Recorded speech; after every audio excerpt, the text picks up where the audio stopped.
three questions. What is the significance of the Poland and where there is a convergence of strategic convergence of Pakistan and Poland? Second, it's that how we have to maintain a balance and what are the areas where we can work together. So these are the three areas.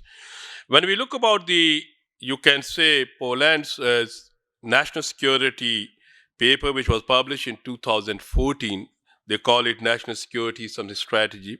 In the very beginning, they started with this, that in this changing world, we are encountering both traditional and non-traditional challenges.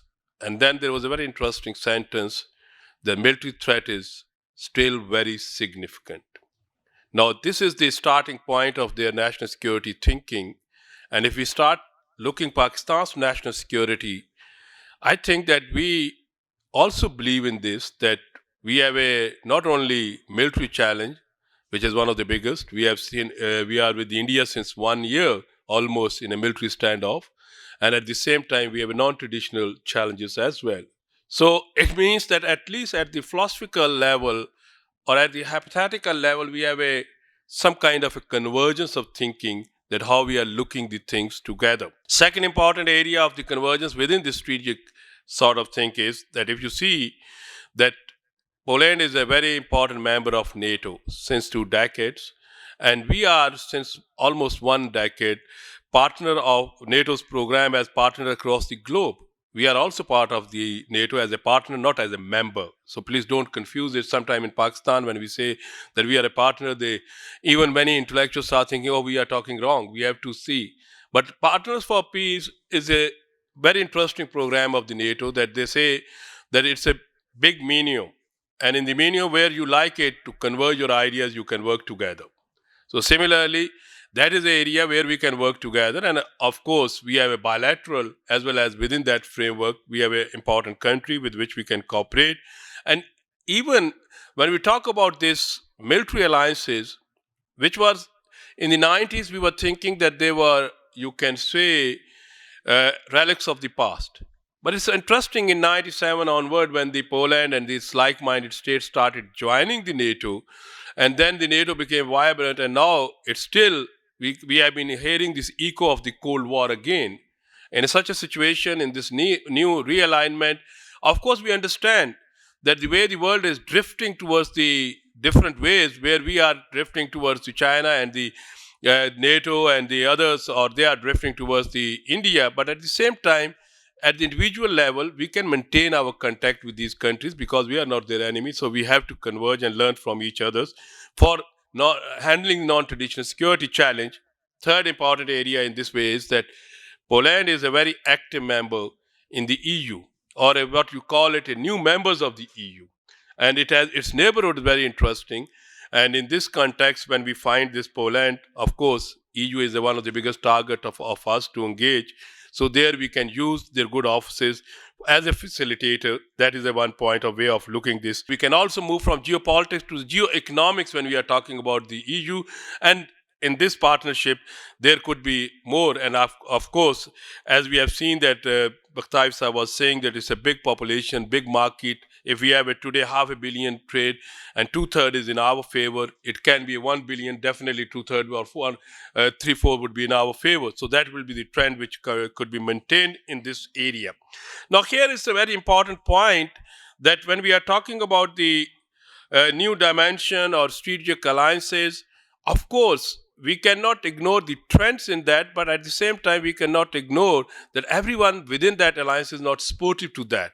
So in this context, we have to be very much having a balancing position. As I said, that from the menu we can select. For instance, in the Poland's national security, a lot about the terrorism. They are dealing with the Islamic State since 2016. They are also very much active. They were active, or they are still there in the Afghanistan as a part of the NATO. So we are dealing with the similar kind of the challenges in the Afghanistan. Of course, Poland officially support the Pakistan's efforts to maintain or you continue to support this dialogue process. But at the same time, if you see that Afghanistan is emerging a big, you can say, area of Islamic State. From Islamic State has been moving from Arabian Peninsula and making a sanctuary in our neighborhood. And if you read their documents since April, they start talking about Walayat-e-Hind, Walayat-e-Pakistan. So Walayat-e-Khurasan has been further matured into two other walayat. So naturally, if they are engaged directly in 2016, we can work with them and we can learn from their experiences that how to deal with this kind of the challenge. Of course, we have a big experience in this handling with this transnational terrorism. As a both, we are big victims of it, but at the same time, we are big handler and we are successful in that area. But still, there's a room for learning. So we can here also try to understand with them. Then there is another interesting thing within this point is that Poland is a neighbor of Russia. And it's very important. When Americans announced their missile defense system, practically when they transformed it to BMD in 2001, if we can trace this evolution of this policy with reference to when they start talking about missile defense systems for the United States as well as for allies. After that, they selected the three countries for the deployment of their gadgets, for scanning, for radars, for interceptors. That was Romania, Czech Republic, and Poland. Now, and that lead to the Russians to move their, you can say, small or short-range missiles in their neighborhood, which is their enclave, and they brought there. So now, interestingly, what we have to see that Poland has been trying to maintain a balance, being a NATO member, being a European, at the same time with the Russians and the Americans. So two big powers, or what we say in our neighborhood, there is a great game. So it is also a theater of that kind of a strategic pull and push. So how they are maintaining, that is a very significant, and their history is also full of, you can say, these kind of the challenges. So that leads us to another important thing, that from their history, as it was pointed out earlier, that we have many things in common. But let me say, if today's Poland, I think Ambassador will be going to further elaborate this point, Poland's educational system, scientific community, or you can say their political culture, it is a reflection of a blend of two things. One was blend which they acquired, especially in the technological evolution, and there are other like Ukraine and other states have the same blend that they learned from the Russians. And now they are engaged with the Europeans, where you can say Central and Western Europeans. So naturally, when you see that this is a blend of within the cultural education, it's a big blend from which we can benefit or learn a lot. And that leads me to the current situation which we have been seeing. Though in Pakistan, even in the Europe, this area has been least, you can say, explored. And I think the Polish and Pakistanis can work on it. That is biosecurity. The biosecurity is an area where the Americans have been working a lot since 2 decades.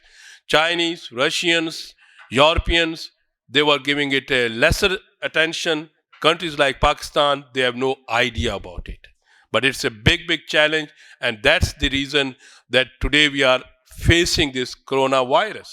So if you can talk about the biosecurity within the non-traditional security domain, this is a challenge which is very much challenge for the Polish, it is very much challenge for Pakistan, it's very much challenge for the rest of the world. So where you can say maybe we cannot be a defense partner if the world go on the Cold War lines, but we can be partner. And from where I can get this impression again, from their security documents, they say that in this interdependent, globalized challenges, you cannot work in isolation. That is the Polish, you can say, thinking process. And we are also on a similar lines thinking that despite having a conflict, despite having a strategic competition or strategic rivalries, we have to focus on the geoeconomic dimensions, and that's why you have to move ahead. In this context, when we are looking about this, that is the first area where I can say that Pakistan and Poland should or start working instead of looking the hard, you can say security. They can move on the soft power relation or this you can say non-traditional area.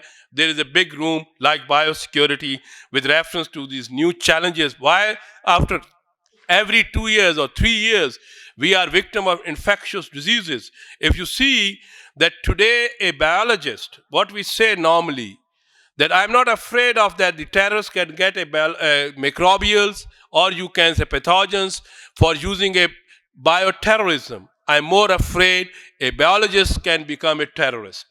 Like Bruce Even, who was behind an employee of the American you can say Army laboratory, who was identified behind the anthrax bags in 2001 September. So in our laboratories, like in a Quaid-i-Azam University laboratory, there are young researchers which can produce the, you can say, old infectious diseases like pathogen, like you can say typhoon. So these are the areas where we have to work together. That is one area. Second, my area in this context is, as I've already identified, terrorism, where we can work together, we share experiences. But there's a third area, and I think on that area there's a need for Pakistani academia as well.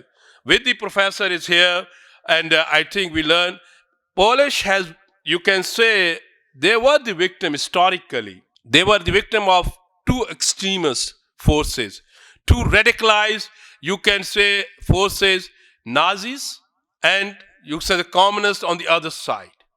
How they evolved or grow or they managed it, and still they are a vibrant nation. We are today facing extremist forces in our neighborhood like Hindutva. We have seen India since 1947 with this brand of the secularism. But now, in the last 5 years, we have been experiencing India as evolving as non-secular, non-constitutional, Hindutva as our Prime Minister, as we are saying, that are the trends which are identical of these kind of the radicalized extremist forces. So we can learn from them that how we can manage this. So how they had suffered, and then after suffering it, how they evolved out of it. So that could be a good learning point, but that is, of course, need a slow and good learning. So these are the three areas on which one can focus. So in a conclusion, I can once again submit, at the strategic chessboard, Poland is significant, being a NATO country member, and we are also dealing with the NATO in the Afghanistan. We are dealing with the NATO as a partner, so we can engage them. It's a good, you can say, ally or a good friendly state which has a, you can say, positive view about Pakistan, to maintain our role there, that we are not a troublemaker, but we are a conflict, you can say, nation which is more, believe what we call it, we are peace builder, we want peace, and especially in the region. Second area is, of course, at the economic chessboard. That could be one bilateral level, but at the same time, what we call it, in this case, EU is a big target. And my final is, and that is an area where I think there is a more room for working. Nobody will be going to question neither their NATO allies or their American allies, or nor our emerging allies like Russia. That is non-traditional security, and within that, biosecurity. With this, thank you once again for the organizers and Sada Saab for calling. Thank you.